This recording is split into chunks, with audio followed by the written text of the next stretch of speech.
Hoy vengo a hablaros sobre la tradición oral, sobre la tradición escrita, sobre por qué hablamos mal, por qué tenemos conflictos a veces, por qué hay mensajes que no se entienden y sobre todo, por qué no sabemos contar las cosas. La referencia a la miniatura de este vídeo tiene que ver con algo que se escucha mucho en algunos estudios de grabación, ya sea de doblaje, de locución, o simplemente cuando alguien hace una exposición, y que también te das cuenta en algunos vídeos de YouTube. No en el mío, creo. Y es eso de que cuando estás leyendo algo para transmitirlo a un público, hay alguien que te dice, suenas a leído, parece que estás leyendo. Sí, claro, estás leyendo, pero la cuestión es que nosotros podamos leer sin que se note que estamos leyendo. Yo en este momento no estoy leyendo, estoy improvisando como hago en cada uno de mis vídeos. Improviso sobre conocimiento que ya tengo. La idea principal que yo quiero transmitir con este vídeo requiere de una pequeña explicación un tanto histórica, pero creo que os va a interesar muchísimo. Cosas que, bueno, uno lee con el tiempo y que se le quedan aquí en la memoria, y hoy quería trasladárosla. Para empezar, la tradición oral. Antes de que se escribieran libros, papiros, se hicieran jeroglíficos para transmitir información de generación en generación, se usaba la tradición oral. Era transmitir información, conocimiento, historias a través de los cuentos del habla, para que esa información fuera pasando de generación en generación. Los cuentacuentos, los maestros, los gurús, todas estas personas que hace miles de años transmitían información hablando. Y posiblemente muchas de estas personas, si no hubieran tenido un mínimo de capacidad comunicativa, esa información no hubiera llegado a ningún lado. Alguien se pondría a hablar durante 2 horas sobre las estrellas y la gente se dormiría. ¿Por qué? Porque a lo mejor no le generan interés. Quedaros con este concepto. Trasladar de generación en generación información, experiencias, historias. A muchos os sonará la Biblioteca de Alejandría, una de las 7 maravillas del mundo antiguo. Dicha biblioteca estaba en la ciudad de Alejandría, fundada por Alejandro Magno. Entonces, ¿qué es lo que ocurrió en esa ciudad? Los tolemaicos decidieron construir una biblioteca para poder almacenar conocimiento escrito y que pudiera perdurar durante muchísimo tiempo. Conjuntamente con la biblioteca, se fundó también una institución para la investigación. Y esto es súper importante. Una cosa que está en los libros de historia y que mucha gente no sabe, es que por aquellas épocas, cuando un barco llegaba a un puerto de una ciudad, normalmente pues pasaba pues lo que ahora son las aduanas, ¿no? En muchos casos y en esas épocas era para requisar pues objetos de valor o alguna cosa interesante que se encontrara en un barco. En Alejandría ocurría algo completamente diferente. Cuando los barcos llegaban, los barcos eran inspeccionados para intentar encontrar todo documento escrito que se hallara en esos barcos. ¿Qué es lo que se hacía con esos documentos? Se los llevaban a la Biblioteca de Alejandría y allí los transcribían, hacían copias, luego devolvían esos originales, pero se hacían copias. En muchos casos se hacían traducciones directamente del idioma en el que estuvieran esos textos para que estuvieran pues en un idioma entendible para todo el mundo. Y lo que es flipante es que en aquella época se estima que podía haber unos entre 500.000 y 1 millón de documentos o de libros o de papiros. Libros todavía no existían, pero sí papiros, pero sobre todo compendios que se habían traducido o copiado para que estuvieran en esa biblioteca. De allí salieron cosas tan maravillosas y que a algunos les extrañará tanto como escritos sobre geografía, sobre matemáticas. De hecho, hubo un montón de textos de Pitágoras. E incluso allí, a la Biblioteca de Alejandría, llegaron textos escritos que eran del Antiguo Testamento. Y lo que tenemos hoy en día y que conocemos como el Antiguo Testamento, lo tenemos gracias a que en su momento se hizo una copia en la Biblioteca de Alejandría. Lamentablemente, toda esa información, toda esa documentación de la biblioteca estaba tan solo a disposición de una élite. Una élite que no permitía que el pueblo supiera. El pueblo en un momento dado se rebeló contra el poder y prendieron fuego a la Biblioteca de Alejandría. Y se pudieron salvar muchísimos documentos, pero se perdieron otros tantos en las llamas.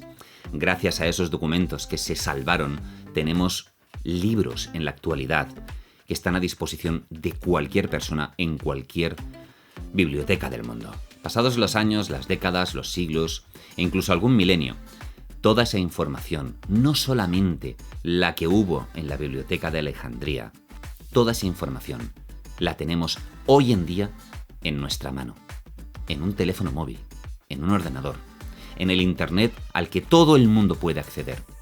Y alguno me dirá, ya, pero es que yo no tengo Internet y no tengo acceso a él. Es muy probable que si vas a una biblioteca tengas acceso a un ordenador y a Internet.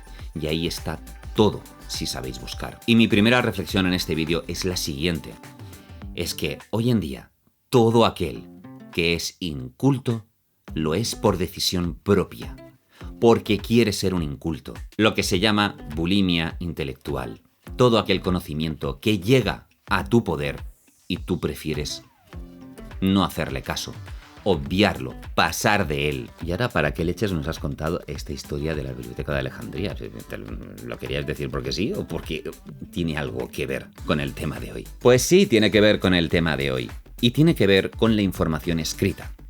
Hoy en día, los profesores, ¿qué es lo que hacen? En un colegio, en un instituto, pues tienen sus libros, aparte tienen sus conocimientos y los transmiten a los alumnos. Los alumnos también tienen libros, ¿no?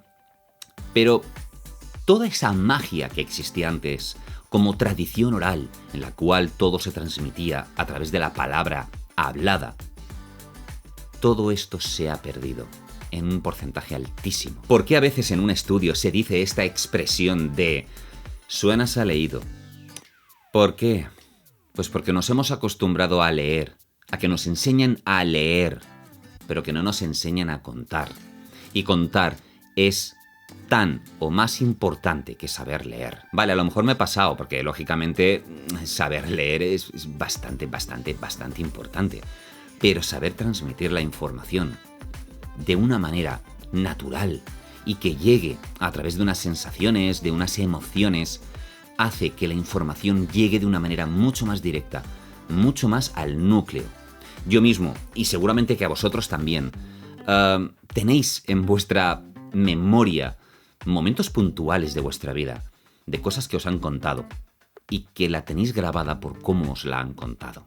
No simplemente porque os hayan dado una información, sino por cómo os la han contado. Con todos mis respetos hacia los profesores, pero es que muchos se dedican simplemente a dar la lección, no a contarla. Yo he visto a profesores apasionados por transmitir unos conocimientos. Los he visto, pero no los he tenido. Y es algo que llevo clavado en el corazón desde hace mucho tiempo. No haber tenido nunca un profesor el cual pueda decir, este profesor me enseñó cosas que me han cambiado la vida. Nunca me ha ocurrido. Ahora tenemos el puñetero WhatsApp, el Telegram.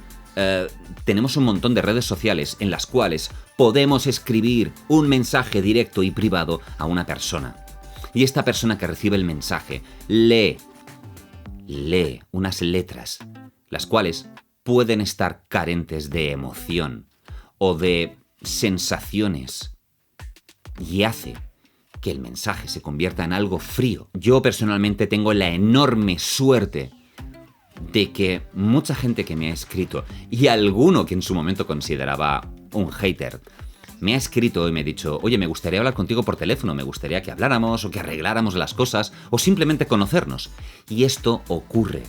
Hay personas que me han escrito en su momento y me han dicho, que no me gusta lo que haces o cómo lo explicas o con quién te metes. Yo digo, bueno, hablemos. Y a la hora de hablar, a la hora de transmitir emociones y decir, tío, pero es que yo no tengo nada en contra tuya, si es que estamos todos del mismo lado o cualquier cosa, la cosa cambia. la manera de explicar las cosas cambian y los mensajes adquieren otra dimensión. A mí personalmente, si una persona o una empresa no le gusta lo que hago o lo que digo, yo valoro mucho más una llamada que me digan, oye, mira, no me gusta esto. Y como he hecho en ya 2 ocasiones, he borrado 2 vídeos o los he eliminado o he hecho una rectificación porque me han dicho, oye, mira, no me ha gustado esto. Tranqui, que yo lo quito. Yo lo quito si a ti no te ha gustado. ¿Por qué? Porque has tenido la molestia de llamarme y contármelo. Me pasó, por ejemplo, con la escuela de doblaje Voceando, que está en Murcia, en Cieza. Me llegó un comentario de que a lo mejor algo que yo había dicho no había caído bien. Yo mismo llamé al director. Estuve hablando con él como 20 minutos, media hora, y le dije, voy a quitar ese vídeo, voy a corregir ese fragmento y lo voy a volver a subir. Y encima voy a explicar por qué lo he hecho. Con una llamada se arregla muchísimas cosas. Y aún así, con temas serios, hay gente que todavía se dedica a enviar textos fríos. No sé, un texto frío por WhatsApp o un texto frío por un email o por una orden judicial, y deciden arreglar las cosas, o no arreglarlas, sino simplemente trasladar una información que sería mucho más fácil solucionar con una llamada. Y muchos de vosotros ya me conocéis, muchos me habéis escrito, me habéis mandado audios, me habéis llamado y veis cómo soy. Veis perfectamente cómo soy. Y no hace falta coger y enviarme un texto diciéndome tonterías, sin ningún tipo de emoción y sin ningún tipo de gracia comunicativa. Entonces, ¿por qué nos ocurre eso de que cuando leemos un texto parece que lo estamos leyendo?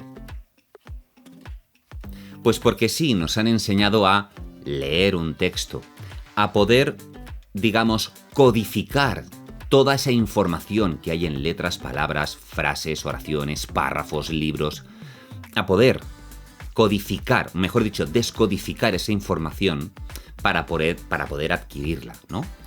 Pero no nos han enseñado a leerlo en voz alta, a contarlo, a leer un texto, intentando transmitir cada emoción que viene implícita en una frase, o si esa frase está escrita con ironía, o con odio, o con amor, y no se nos ha enseñado a eso.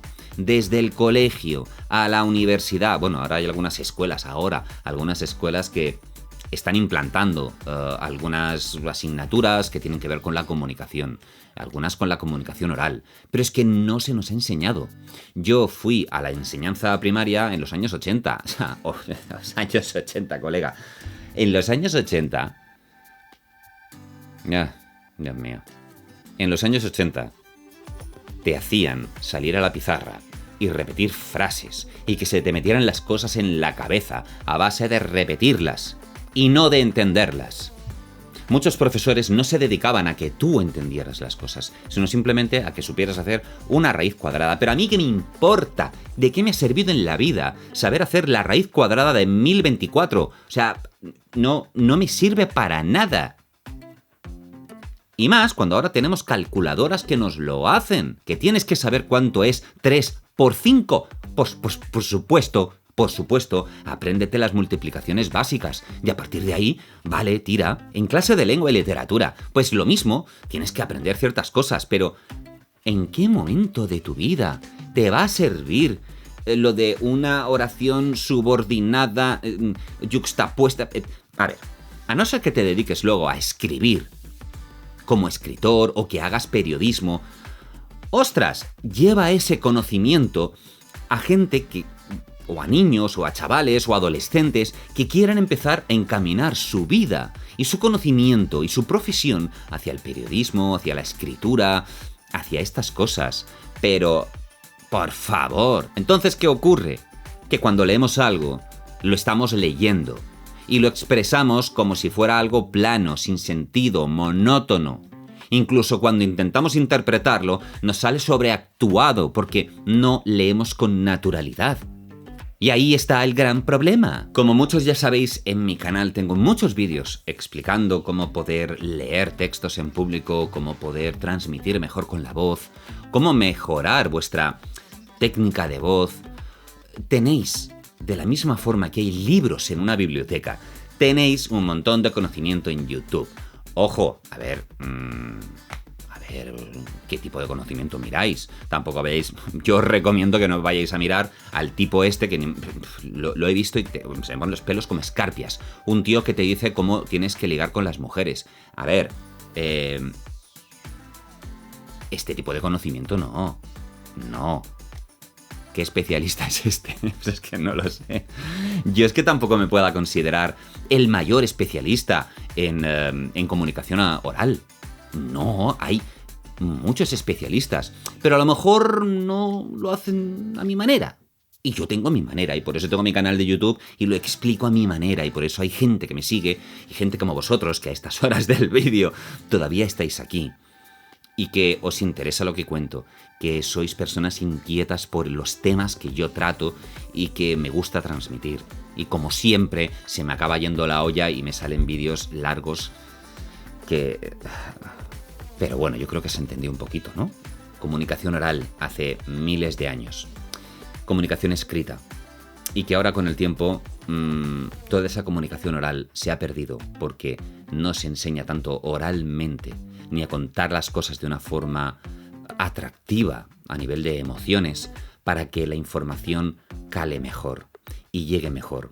Y por supuesto, si sois padres o si sois profesores, aprended, si no sabéis hacerlo, a contar las cosas bien, a transmitirlas, a contarlas, no simplemente a leerlas. O como un profesor que yo tuve de historia que simplemente se dedicaba a hablar, como si fuera un robot, pero un robot. Porque en la Segunda República, en el año 1900, oh, Dios, no. Eso era lo que quería contar hoy. Lógicamente, ya sabéis, si os interesa mucho más todo esto que cuento, transmitir, emocionar, interpretar, mejorar vuestra forma de hablar, tenéis aquí en la descripción del vídeo mi enlace a Patreon para poderos formar conmigo, mi enlace a los cursos de técnica vocal, de interpretación vocal, también tenéis el formulario de la comunidad, también tenéis el enlace a mi canal secundario Comunicón Podcast, donde hablo con un poquito más de libertad y con un poquito más de tranquilidad sobre todos esos temas y sobre todo gracias a mis Patreons que siguen apoyándome y sobre todo a todos vosotros que veis los vídeos hasta estas alturas del vídeo. Un beso muy grande a todos y nos vemos en el siguiente vídeo.